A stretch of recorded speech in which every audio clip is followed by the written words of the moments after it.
আল্লাহর নিকট প্রিয় বাক্য সুবহানাকা আল্লাহুম্মা ওয়া বিহামদিকা ওয়া তাবারাকা ইসমুকা ওয়া তাআলা জাদ্দুকা ওয়া লা ইলাহা গায়রুক। আমরা নামাজে পাঠ করে থাকি ইন্না হাব্বাল কালামি ইলাল্লাহি আন ইয়াকুলাল আবদু।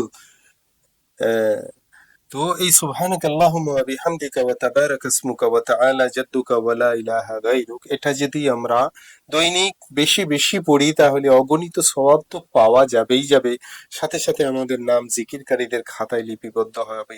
আল্লাহ তাআলা আমাদের সকলকে তার মহিমা বরত্ব মহত্ব বর্ণনা করার বেশ বেশ তৌফিক দান করুন। কারণ এই মূল্যবান কালিমাটা যেটা আমরা পড়ে থাকি নামাজের শুরুতে, সেটা হচ্ছে তার অর্থটা জানা একান্ত দরকার। হে আল্লাহ, তোমার পবিত্রতা বর্ণনা করছি, তোমার প্রশংসা সহকারে, তোমার নাম মঙ্গলময়, তোমার কীর্তিত্ব সুমহান, তুমি ব্যতীত কোনো অন্য উপাস্য নাই।